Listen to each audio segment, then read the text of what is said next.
Hello friends, take जी education पे आपका स्वागत है। दोस्तों यहाँ पे मिलती है आपको लेटेस्ट जानकारियाँ। तो दोस्तों इकोनॉमिक्स जो कि 12वीं क्लास की आपकी क्लासेस चल रही थी, तो उसमें जो सेकंड चैप्टर है उसके मैंने क्वेश्चन और आंसर यहाँ पे बनाए हैं। तो आप टेक जी यूट्यूब चैनल के माध्यम से इन क्वेश्चंस जो कि बहुत ही इंपॉर्टेंट है और बोर्ड के प्रोस्पेक्टिव में बहुत ही इंपॉर्टेंट है, ये क्वेश्चंस आपको यहाँ पर मिलेंगे। अतः टेक जी यूट्यूब चैनल को आप सब्सक्राइब कर ले और बेल आइकन को प्रेस कर ले। तो जो चैप्टर सेकंड है इंडियन इकोनॉमी, जो कि हमारा 1950 से 1960 तक की इंडियन इकोनॉमी के बारे में है, उसके क्वेश्चंस यहाँ पे मिलेंगे। आपके सामने जो पहला क्वेश्चन है वो ये है। तो पहला क्वेश्चन है, what type of economy is followed in India? Bharat में किस प्रकार की अर्थव्यवस्था है? फर्स्ट है कम्युनिस्ट, साम्यवादी, पूंजीवादी, मिश्रित, सोशलिस्ट या समाजवादी। आप अपने जो आंसर हैं वो कमेंट बॉक्स में आप लिखते चले जाइए। जो सेकंड क्वेश्चन है, what does HYVP stand for? HYVP की फुल फॉर्म क्या है वो आपने कमेंट बॉक्स में करनी है। मैं आपको बताऊंगा कि आप इनके आंसर किस प्रकार से ले सकते हैं, आप इनके क्विज भी कर सकते हैं। तो दोस्तों थर्ड जो क्वेश्चन है, what is the year of India's 12th 5th year plan? जो भारत की पंचवर्षीय योजना थी उसका की समय अवधि कितनी थी? तो आपने ये एक एक क्वेश्चन को ध्यान रखना है और इनके आंसर करने हैं। फोर्थ क्वेश्चन है, what was the percentage of India population that was dependent on agriculture during independent?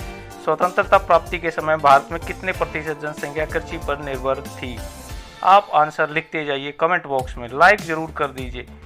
तो बाजार में बेची जाने वाली कृषि उपज के हिस्से को किसानों द्वारा क्या कहा जाता है, जो कि हिस्सा किसान बेच देते हैं? उसका आंसर आप कमेंट बॉक्स में लिखिए क्वेश्चन नंबर 5 का। अब क्वेश्चन नंबर 6 है कि देश की पहली पंचवर्षीय योजना किसने प्रस्तुत की? तो दोस्तों इस तरह के क्वेश्चंस आपको यहाँ पे बहुत सारे मिलेंगे, जो कि ऑब्जेक्टिव क्वेश्चंस हैं, शॉर्ट जो भी क्वेश्चंस हैं और लॉन्ग क्वेश्चंस हैं। आप इनका आंसर अपनी कॉपी में ज़रूर नोट करें।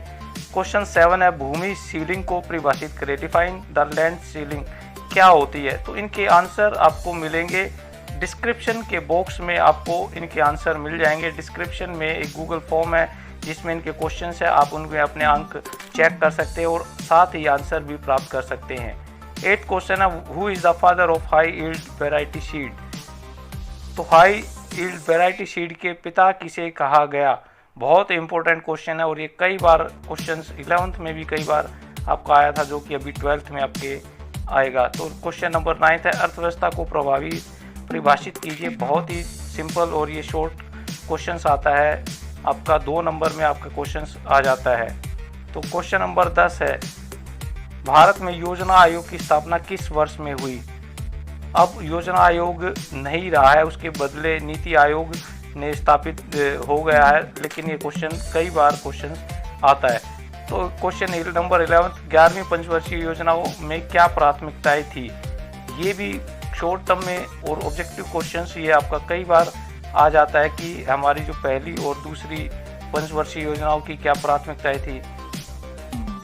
12th क्वेश्चन है, लघु उद्योगों को परिभाषित कीजिए। तो लघु उद्योग क्या है, कितने रुपए तक की इसमें आपका व्यापार किया जा सकता है, इन्वेस्टमेंट कितना है? क्वेश्चन नंबर 13 है, पहली और दूसरी पंचवर्षीय योजना के फोकस बिंदु क्या थे? बहुत बार आता है, इनके मॉडल कौन से थे या फिर फोकस बिंदु क्या थे? आप इसके आंसर जरूर लिखें, जरूर से जरूर। अब क्वेश्चन नंबर 14 है, पंचवर्षीय योजनाओं के क्या उद्देश्य थे? तो पंचवर्षीय योजनाएं हमारे लगातार हमारे जो देश की उन्नति के लिए बहुत ज़रूरी थी और उनके उद्देश्यों के बारे में हमें यहाँ पे लिखना है। क्वेश्चन नंबर 15 है, एक समाजवादी अर्थव्यवस्था को परिभाषित कीजिए। तो क्वेश्चंस ये है, आपने इनके आंसर लिखने हैं। आपको गूगल फॉर्म डिस्क्रिप्शन में मिल जाएगा, वहाँ पे इनके आंसर लिखने हैं। आपने साथ ही अपने स्कोर आपने चेक करना है कि आपका स्कोर क्या है। मैंने इनके डिस्क्रिप्शन में पूरी डिटेल दी है। आपकी जो शॉर्ट क्वेश्चन है, लॉन्ग क्वेश्चन, उनके आंसर भी शॉर्ट में उनके आंसर भी प्रोवाइड किए हैं। जब आप अपना व्यू स्कोर देखोगे तो वहाँ पे भी आपको ये सारी की सारी चीज़ें मिल जाएंगी। तो दोस्तों आपको इसी तरह के इकोनॉमिक्स के क्वेश्चंस, आपको जो भी मोस्ट इम्पोर्टेंट है वो आपको यहाँ पे मिलते रहेंगे और आप अपनी प्रैक्टिस इनके माध्यम से कर सकते हैं। आप इनको नोटबुक में ज़रूर लिख लें ताकि आपके पास इनका एक जो क्वेश्चन बैंक आपके पास बन जाए और टेकी सर जी यूट्यूब चैनल को सब्सक्राइब जरूर कर लें, क्योंकि इकोनॉमिक्स से संबंधित और करियर से संबंधित यहाँ पे आपके लिए बहुत सारे क्वेश्चन आंसर और बहुत सारा टीचिंग मटेरियल आपको आएगा। आपके अगर कोई क्वेश्चन है तो आप techisirji@gmail.com पे भी आप अपने क्वेश्चंस भेज सकते हैं। चैनल को सब्सक्राइब और शेयर करने के लिए आपका बहुत बहुत धन्यवाद। Thank you Teki sir ji, thank you.